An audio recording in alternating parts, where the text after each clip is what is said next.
feel like we're at that point of the NBA offseason where it's time to create my top 25 players under the age of 25 in today's current NBA. Now, you could look at this ranking in a couple different ways, right? You could think that this is just the best 25 players under 25 right now, or you could look at this best 25 under 25 long term. And I'm going to tend to talk about that side a little bit more. These are guys that I would build around ranked 1 to 25 on if I'm starting a franchise today, who I want going forward. And with Luka Doncic finally being 25 years old, we're going to have a new number 1 in this ranking. And like always, you can let me know what you agree with or disagree with in this ranking below. And it's pretty cool to see what these guys could end up being long term. And let's get into it. So to start off, I have a bunch of honorable mentions that you could probably plug in between 20 and 25. I got Derek Lively of the Dallas Mavericks. Obviously, he has a ceiling on what he could be as an offensive player, but looked great as a complimentary piece for Dallas last year. I got Walker Kessler as well as another honorable mention. I think he has a better year 3 than he did in year 2. Got Shaedon Sharpe. I think same thing with Kessler. Had a little bit of a down year last year. Was banged up. I think he's going to be a lot better in year number 3. I got Tyler Hero. I think we just know what he is at this point. A good player in this league, but I don't think he has a ceiling as high as any of these guys in the top 25 when you're really building out a really good roster. It was nice to see RJ Barrett in a new environment last year when he was included in that OG Anunoby trade that sent Anunoby to New York, and RJ Barrett as well as another player that we'll get to in a little bit to the Toronto Raptors. And Barrett had the best stretch of his career when he got traded to Toronto.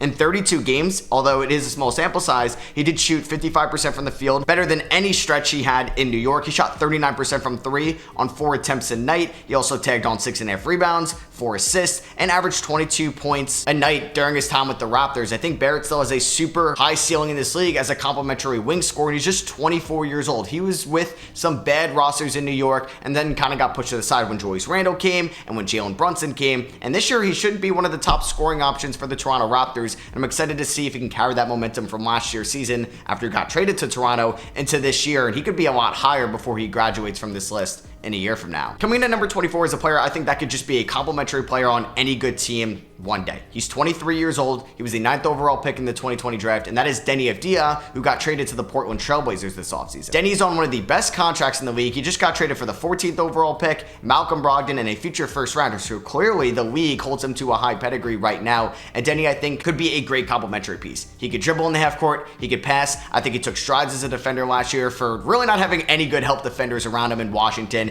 His efficiency was better, shot 37% from 3, 50% from the field. I think he looks a lot more comfortable with the ball in his hands in the half court and could just be adjacent to Scoot Henderson and Shaedon Sharpe and Anthony Simons for the next couple of years in Portland. And I think if I'm building out a team that's trying to contend in the playoffs, I think Deni Avdija could be perfect in that Aaron Gordon, Drew Holiday roles where he's not really relied on to be a top scoring option, but he can impact the game in so many different ways. Coming in at number 23, a player that broke out last year in year number 3, and I think people think he's going to have a bigger breakout year this year, and that is Jalen Johnson of the Atlanta Hawks. I mentioned it a couple times this offseason, but they dished out DeJounte Murray to the New Orleans Pelicans, and they didn't equal the amount of points coming back in return in that deal. Dyson Daniels, Larry Nance Jr., not known for their scoring, so there's a big hole to be filled as the number 2 scoring option next to Trae Young in Atlanta, and they drafted Reece Shea number 1 overall. I don't think he's going to average 20 points per game in his rookie season, so Jalen Johnson, who averaged 16 points last year, could take another jump this year and be a 20-point per game scorer in this league. He also had 9 rebounds and 3.5 assists last year. He looked great in transition. He's super athletic, and he's still just 22 years old. He was a one and done at Duke and really didn't have a lot of good games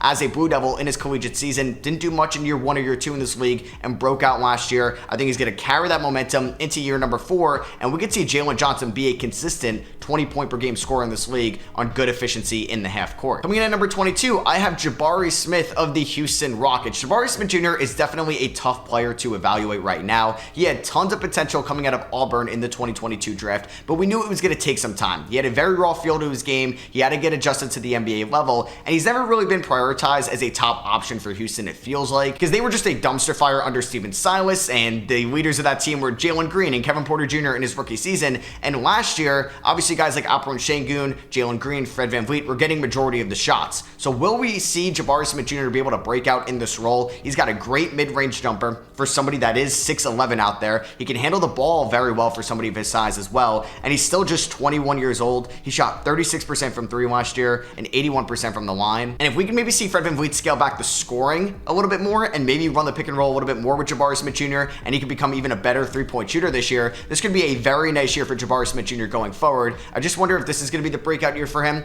or it's going to be in 2026 when this Rockets team may look a little bit different. Coming in at number 21, it is Jaden McDaniels of the Minnesota Timberwolves. Jaden McDaniels is 23 years old. He was the 28th overall pick back in 2020, and there's going to be a ceiling with Jaden McDaniels in these rankings because he's not going to be someone that's ever going to score 20 points per game or could be a top 2 or 3 scoring option on a championship team, but he's going to impact the game immensely on the defensive end of the floor. One of the best perimeter defenders in all of basketball, an exceptionally skilled post defender as well, broke out on the scene in the 2023 season where he had a good offensive year as well, averaged 12 points, and that earned himself a nice contract extension. And last year he bought in more on the defensive end of the floor, helped him a ton playing alongside Rudy Gobert in that front court as well, and earned himself all defensive second team honors. And it is tough to rank McDaniels too because, like I said, there's a ceiling on what he could be offensively, but the defense alone, him being that skilled on that end of the floor, has to earn him a spot on the top 25. Coming in at number 20, I got Jonathan Kuminga of the Golden State Warriors. A recurring trend here, guys that broke out onto the scene last year. We saw that with RJ and Denny and Jalen Johnson, and Kuminga had the best year of his career by far in year number 3 for Golden State. We finally got to see Steve Kerr start Jonathan Kuminga. Yeah, it came at the expense of losing Draymond Green to suspensions, but Kuminga started 46 out of 74 games last year, and the Warriors are going to need him even more this year as well. They didn't pick up a second scoring option this offseason. Klay Thompson is a Dallas Maverick. There's a really good chance that Jonathan Kuminga takes the second most shots of this team this season.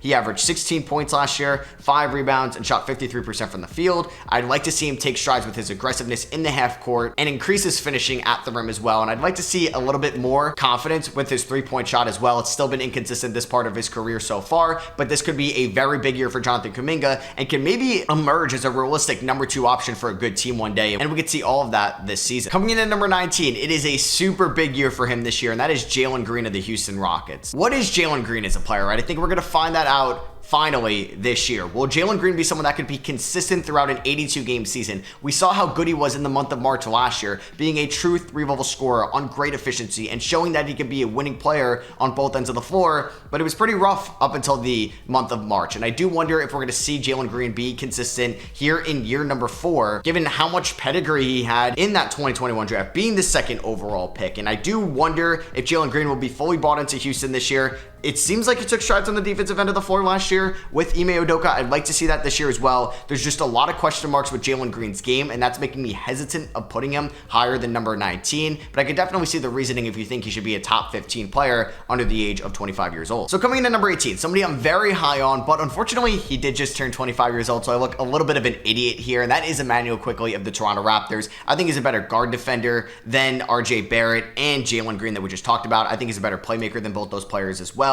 He's a better three-point shooter in my opinion also. Does struggle sometimes at finishing at the rim and could take some wild shots. But yeah, unfortunately, he is 25 years old. He recently hit that age mark. So you could take him out, bump everybody up a spot, and then you could probably put Devin Vassell, Keegan Murray, or Derek Lively at number 25. Once again, hands up, that one's on me. Coming in at number 17, I have Darius Garland of the Cleveland Cavaliers. Darius Garland definitely had a weird year last season for the Cavs, but he had that jaw injury, and when I read into that injury a little bit more, sometimes when you have that, you're definitely going to be hesitant at attacking the rim because you are afraid of getting hit in the jaw again, re-aggravating that injury, and it could get pretty serious with that as well. So I think just being a year removed from that injury, Darius Garland could revert back to what he was at the end of the 2022 season, where he was an all-star, finished third in most improved player voting, averaged 21.5 points on great efficiency for the Cleveland Cavaliers. And the Cavs need Garland to go back to that form this year, because if he doesn't, the Cavs could have another early exit in the playoffs once again and just have a disappointing year with that backcourt in general. But I think Garland is talented enough, skilled enough to be able to revert back to what he was just a few years ago. Coming in at number 16, I have Franz Wagner of the Orlando Magic. A lot of people will talk about Franz Wagner's down three-point shooting last year. Well, in my opinion, he improved every other aspect of his game. He improved his perimeter defense, his post defense, his off-ball defense as well, just being an overall help defender out there.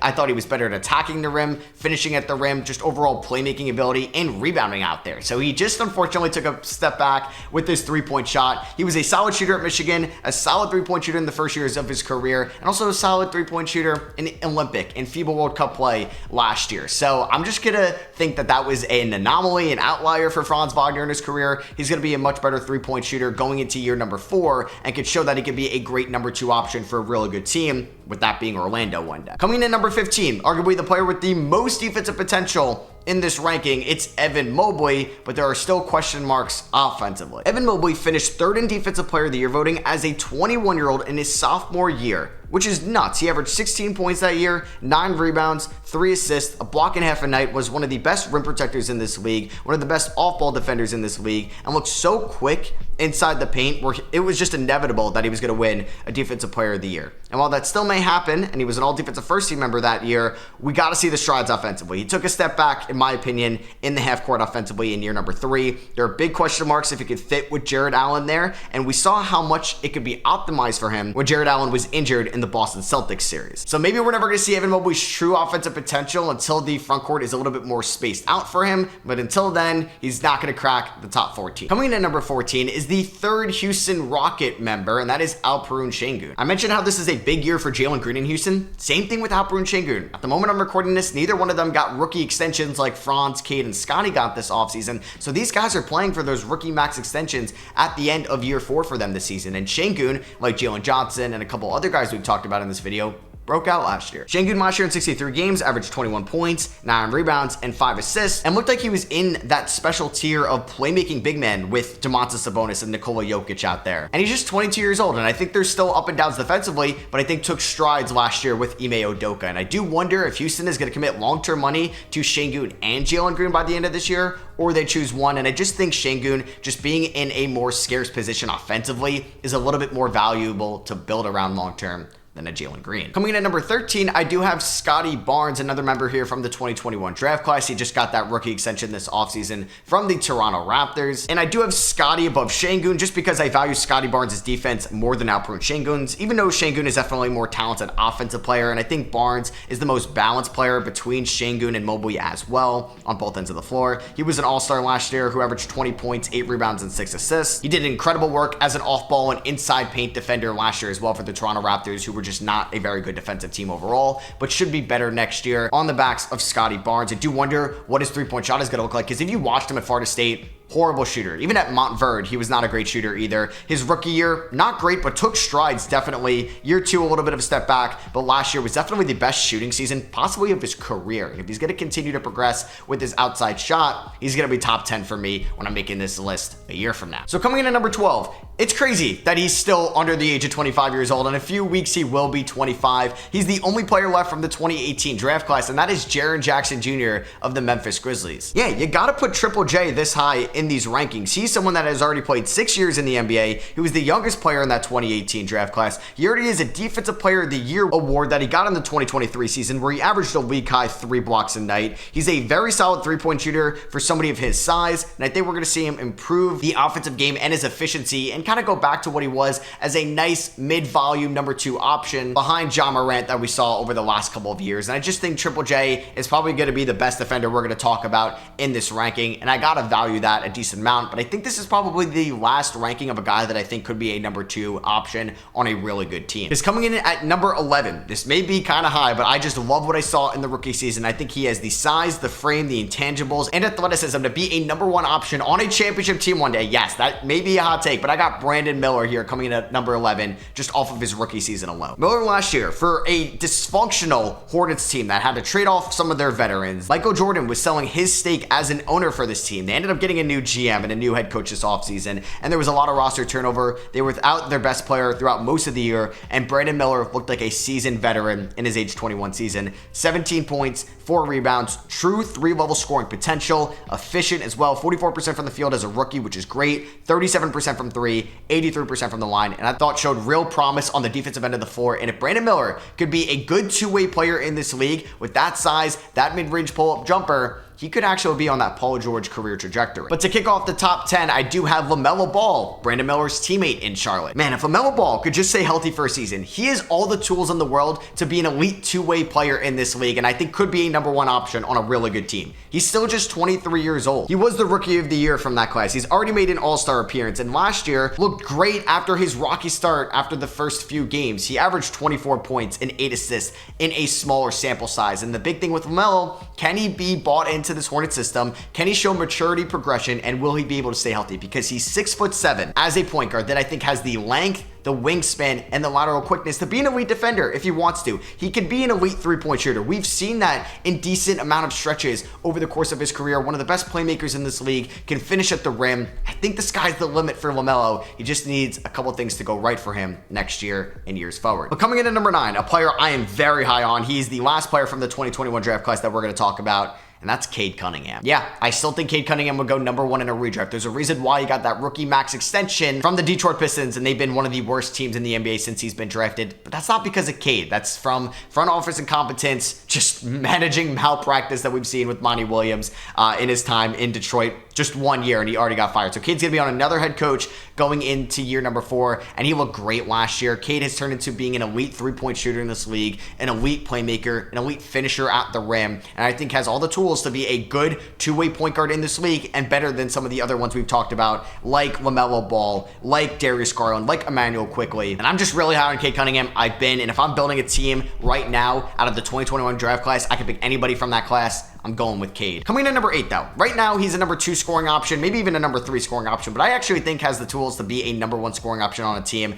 I just love watching him play because he makes the game look so easy. He's got a great mid-range jumper, and that is Jalen Williams, J-Dub, of the Oklahoma City Thunder. J-Dub really wasn't much of a prospect coming out of Santa Clara, but he had a great combine going into the 2022 draft. He was the 12th overall pick, shocked a lot of people going there, including me, and he's been one of the best players from that draft class since he's entered the league. Last year, though, for the Oklahoma City Thunder in 71 games for the #1 seed in the Western Conference, 19 points, 4 rebounds, 4.5 assists, 54% shooting, 43% from 3, 81% from the line. This guy's one of the more efficient wing scorers in all of basketball, and he was a 22-year-old last year. He's only going to continue to get better on the defensive end of the floor, and I thought he was great on that end last year. So he's someone that could do almost everything at a very good level, and I would actually love to see Jalen Williams run the offense at times. He's actually performed well in the absence of Shai Gilgeous-Alexander in a very small sample size that they've been apart. I just think the sky's the limit for J-Dub. Definitely is a #2 option. I think is a #1 option one day with his efficiency and the way he plays basketball. Coming in at number 7, someone that was 22 years old last year, would have won Rookie of the Year if it wasn't for somebody that we'll get to in a little bit, and that is Chet Holmgren of the Oklahoma City Thunder again. So yeah, shout out to the Thunder having 2 guys here in the top 10 now that Shai is also graduated from being able to be listed here. But yeah, Chet was amazing as a defender last year. There were injury concerns coming out of Gonzaga with Chet, and we saw that. He was out for his whole rookie season, and last year he played all 82 games, which is great to see. 16.5 points,